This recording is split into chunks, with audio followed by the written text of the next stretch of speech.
Drama kepalsuan nasab klan Ba'alawi Yaman membuat kita tersadar betapa agungnya ketetapan yang diberikan Allah Subhanahu wa Ta'ala kepada nabinya Muhammad sallallahu alaihi wasallam.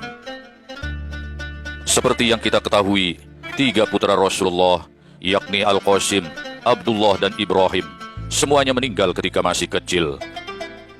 Allah Subhanahu wa Ta'ala berfirman dalam Al-Quran surah Al-Ahzab ayat 40 yang artinya, Muhammad itu bukanlah bapa dari seseorang di antara kamu, melainkan dia adalah utusan Allah dan penutup para nabi. Allah Maha mengetahui segala sesuatu. Seandainya putra-putra Rasulullah itu tumbuh hingga dewasa, tentu mereka hanya akan menjadi orang biasa dan tidak akan mungkin menjadi nabi. Padahal sejarah mencatat nabi-nabi yang lain mempunyai putra-putra yang kemudian juga menjadi nabi. Misalnya Nabi Ibrahim alaihi salam berputra Nabi Ismail dan Ishak. Nabi Ishak alaihi salam berputra Nabi Yakub yang kemudian berputra Nabi Yusuf alaihi salam. Nabi Daud berputra Nabi Sulaiman alaihi salam. Banyak juga nabi-nabi yang lain yang cucu atau cicitnya kemudian menjadi nabi. Allah Subhanahu wa Ta'ala mewafatkan seluruh putra Nabi Muhammad dengan tujuan agar kehormatan dan keutamaan beliau sebagai pimpinan dan penghulu para nabi dan rasul, Sayyidul Anbiya wal Mursalin, tetap terjaga kesuciannya hingga akhir zaman. Dengan demikian, muncul pertanyaan, apakah keturunan Rasulullah sallallahu alaihi wasallam telah terputus? Imam Al-Bukhari dan Muslim meriwayatkan bahwa Nabi sallallahu alaihi wasallam bersabda, Fatimah adalah bagian dariku. Inilah salah satu hadis yang melandasi keyakinan bahwa keturunan Sayyidah Fatimah radhiyallahu anha yang dinikahi oleh Sayyidina Ali bin Abi Thalib radhiyallahu an menjadi bagian dari Nabi sallallahu alaihi wasallam. Namun yang sungguh memprihatinkan, sesungguhnya sudah sejak abad pertengahan Islam, nasab Nabi Muhammad melalui jalur putrinya ini selalu dimanfaatkan untuk meraih tujuan-tujuan politik, kekuasaan, kemuliaan, dan juga harta. Caranya adalah dengan melakukan pemalsuan nasab, seperti isu terkait palsunya nasab klan Ba'alawi Yaman saat ini. Isu semacam ini bukanlah cerita baru. Para cendekiawan muslim abad pertengahan, sama seperti halnya Kiai Haji Imaduddin Utsman Al-Bantani sekarang, juga pernah dibuat gerah oleh kasus terkait pemalsuan nasab Rasulullah sallallahu alaihi wasallam ini. Sejarah mencatat, di abad pertengahan atau di zaman keemasan Islam, sudah ada para cendekiawan muslim yang berusaha membedah nasab orang-orang yang mengaku sebagai keturunan Rasulullah. Sebagai contoh, ada beberapa ulama abad pertengahan yang menyelidiki klaim nasab Abu Muhammad Abdullah Al-Mahdi Billah, pendiri dinasti Fatimiyah yang berkuasa antara tahun 910 hingga tahun 934 Masehi, yang mengaku sebagai keturunan Rasulullah. Di antaranya adalah dua ulama terkemuka pada masa itu, yakni Ibnu Rizam dan Abul Husain Muhammad Ibnu Ali. Baik Ibnu Rizam maupun Abu Husain mengatakan bahwa silsilah pendiri dinasti Fatimiyah itu kepada Rasulullah adalah palsu.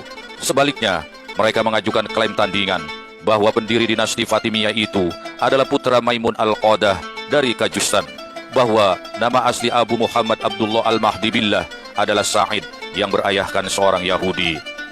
Uniknya, seperti sosok datuk klan Ba'alawi Yaman, Abu Muhammad Abdullah Al-Mahdi Billah ini juga dikenal dengan sebutan lain sebagai Ubaidillah. Kedua ulama tersebut berhujah, Ubaidillah atau Al-Mahdi nama sebenarnya adalah Sa'id bin Husain bin Ahmad bin Abdillah bin Maimun bin Disan Al-Qadah. Dia mengubah nasab keturunannya dan mengaku sebagai keturunan Hasan bin Muhammad bin Ismail bin Ja'far As-Shadiq. Sejalan dengan pendapat kedua ulama tersebut, Imam Suyuti dalam Tarikh Khulafa turut menegaskan dengan pendapatnya, bahkan sebenarnya nenek moyang mereka adalah Majusi. Imam Al-Qadi Abu Bakar Al-Baqilani mengatakan, Al-Qadah, yakni moyang Ubaidillah yang menamakan dirinya Al-Mahdi, sebenarnya dia adalah seorang Majusi. Ubaidillah adalah seorang yang beraliran kebatinan yang buruk dan bersungguh-sungguh sekali untuk menghapus agama Islam. Dia suka membunuh para ulama dan para fuqaha, serta gemar menyesatkan manusia ke jalan yang salah. Anak-anaknya berperangai seperti dirinya. Mereka meniru sikapnya. Mereka berani menghalalkan minuman arak, seks bebas, dan suka menyebarkan kekacauan. Sementara itu, Ulama lain, Az-Zahabi, juga mengatakan, para peneliti dan pengamat sejarah sepakat bahwa sesungguhnya Ubaidillah Al-Mahdi bukan orang baik.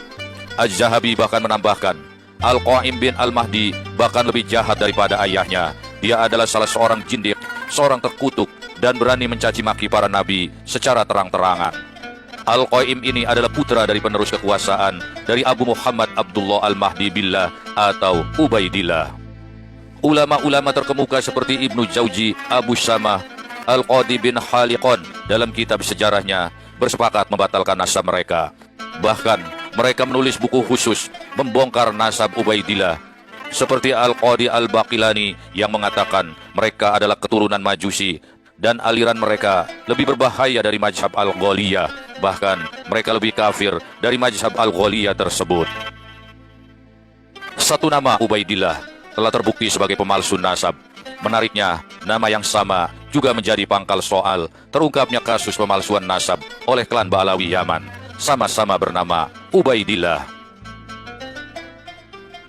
Mengutip adagium terkenal Philip Guedalla, seorang pop kultur asal Inggris, yang mengatakan, sejarah berulang dengan sendirinya. Apakah pengulangan sejarah memang telah terjadi?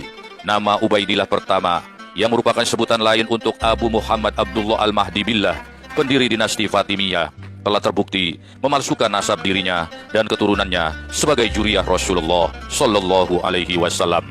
Akankah Ubaidillah berikutnya yang diklaim oleh klan Ba'alawi sebagai datuk mereka akan mengulang sejarah tersebut? Mari kita simak hasil penelitian Kiai Imaduddin Utsman Al-Bantani dengan penjelasan yang lebih sederhana dan mudah dipahami. Dalam penelitian Kiai Imaduddin, disebutkan bahwa silsilah yang diproduksi Rabithah Alawiyah berbeda dibandingkan dengan kitab-kitab silsilah lama yang ada sejak abad 5 Hijriah. Dalam silsilah Rabithah Alawiyah, terjadi penambahan orang atau tokoh yang diklaim sebagai keturunan Nabi Muhammad, padahal tokoh atau nama tersebut tidak pernah ada jauh di abad-abad sebelumnya. Nama tokoh dimaksud adalah Ubaidillah. Nama ini seolah-olah dicantolkan belakangan pada sekitar tahun 1800-an. Nama ini sama sekali tidak dikenal dalam kitab-kitab silsilah atau kitab nasab lama.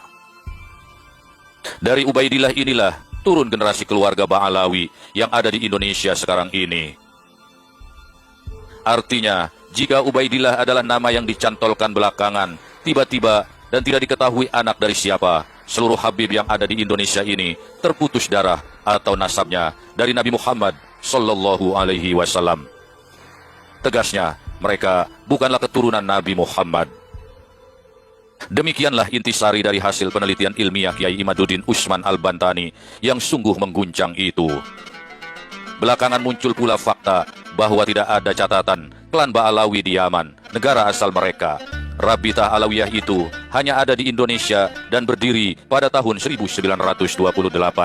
Di Yaman sendiri tidak ada lembaga pencatatan ini.